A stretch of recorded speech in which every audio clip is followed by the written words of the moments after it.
내렸다. 아, 저 밥 먹고 왔어요. 아, 진짜? 이게 뭐야? 땀이요. 땀이라고? 땀이요.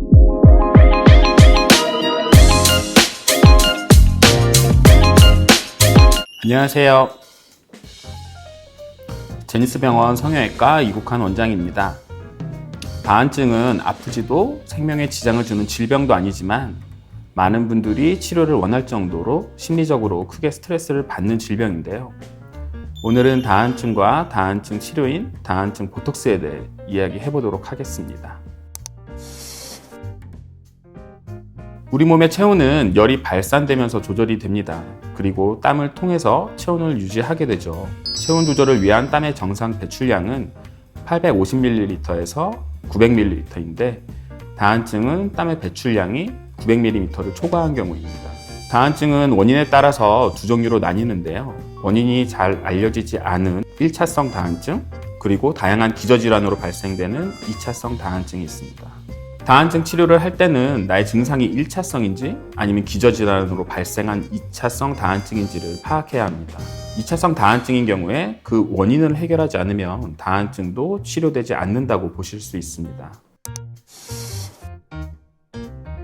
그럼 2차성 다한증의 원인에 대해서 알아볼까요? 2차성 다한증은 파킨슨병, 척추 손상, 뇌혈관 질환 같은 신경계 질환과 갑상선 기능 항진증, 당뇨, 폐경, 뇌하수체 항진증, 비만과 같은 내분비계 질환들, 결핵, 브루셀라 같은 감염성 질환, 백혈병, 림프종, 신장암, 유감종, 갈색세포종, 전립선암과 같은 암, 그 다음에 알코올 중독, 약물 남용과 같은 독성 질환으로 원인이 될 수 있습니다. 이러한 원인들을 해결해야지만 다한증도 같이 완화가 됩니다. 1차성 다한증은 원인이 없습니다. 또한 여름, 겨울과 상관없이 사계절 나타나게 되죠. 손과 발, 얼굴, 겨드랑이 등에 국소적으로 땀이 나는 경우가 많고 열이나 운동, 정신적, 심리적 자극에 의해서도 땀이 발생을 하고 해당 부위의 습진, 피부염, 피부질환, 무좀과 같은 감염 등의 합병증이 일어날 수 있기 때문에 꼭 치료해야 하는 질병입니다. 1차성 다한증의 치료는 2차성 다한증처럼 원인 해결이 아니라 그 증상을 완화하는 것이 중요합니다. 근데 이 영상을 보시는 분들도 내가 혹시 다한증인가 하시는 분들이 많으실 것 같은데요. 간편하게 할 수 있는 자가 진단법이 있습니다. 같이 체크해 보세요. 긴장하거나 집중을 하면 땀이 많이 나시나요? 한번 땀이 나면은 잘 멈추지 않나요? 얼굴에 땀이 흘러 화장할 때 불편하고 땀을 흘리는 것에 대해서 생각하고 걱정하시나요? 땀 때문에 손수건과 양말, 옷을 챙겨 다니시나요? 땀이 많아 옷을 자주 갈아입고 목욕을 자주 하시나요? 땀으로 옷과 신발이 빨리 변색되나요? 땀을 없애기 위해서 따로 시간을 투자하시나요? 사람들 앞에서 땀 흘리는 것이 부담이 되시나요? 땀으로 인해서 일상생활이나 업무에 지장이 있으신가요? 땀 억제제나 파우더 같은 제품을 사용하시나요? 땀을 많이 흘릴 걱정으로 세워둔 계획을 바꾸신 경험이 있으신가요? 땀 때문에 다한증 수술을 생각한 적이 있으신가요?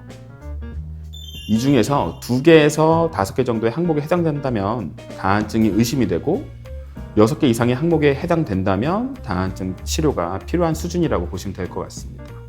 다한증도 질병이기 때문에 증상이 있으시다면 치료받는 것이 좋습니다. 다한증 치료 방법은 여러 가지가 있는데요. 우선 일상생활에서 쉽게 접근할 수 있는 바르는 약이 있습니다. 약국에서도 쉽게 구매가 가능한데요. 드리클로, 녹색과 같은 제품군들이 있습니다.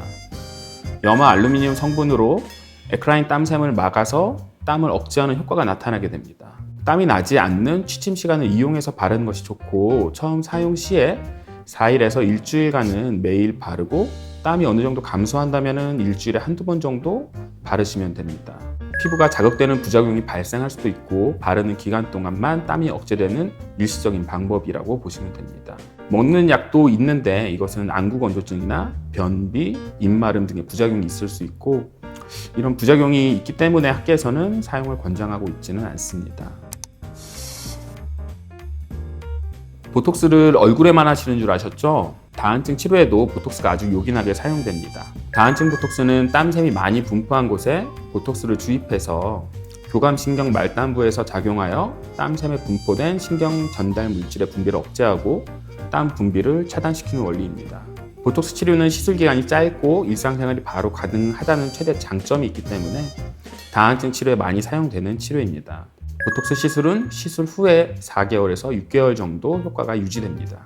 비교적 간단한 보톡스 시술이지만 임상 경험이 풍부한 의료진을 통해서 충분한 상담을 거친 후 치료받는 것이 좋으며 정품, 정량을 사용하는지 확인한 뒤에 치료를 선택하셔야 합니다.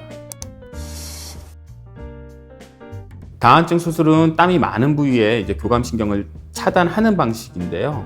이는 수술 후에 다른 부위에서 다시 땀이 많이 나게 되는 보상성 다한증 등의 부작용이 발생할 수 있습니다.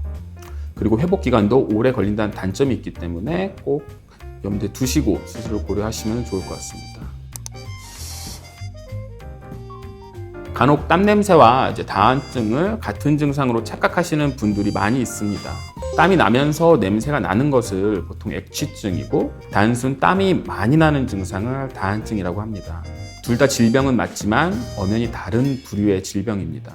액취증은 겨드랑이에 분포하고 있는 땀샘의 한 종류인 아포크라인 샘에서 비롯된 분비물이 피부에 존재하는 세균에 의해서 지방산과 암모니아로 분해되면서 땀 냄새와 구분되는 특이한 냄새를 유발하게 되는 질병입니다.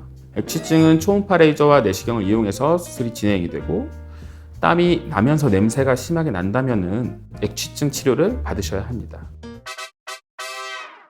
오늘은 이렇게 다한증에 대해서 이야기를 나눠봤습니다. 정말 겉으로 티가 나지 않지만 스트레스가 심하고 불편한 질병 중 하나인데요. 혹시 다한증으로 고통받고 계시다면 빠르고 간편하게 시술 받을 수 있는 다한증 보톡스 치료가 있으니까 가까운 병원에서 상담 받아보시기 바랍니다. 그럼 전 다음에 더 유익한 콘텐츠로 다시 찾아뵙겠습니다. 혹시 궁금하신 부분 있으면 언제든지 댓글로 문의 주세요. 감사합니다.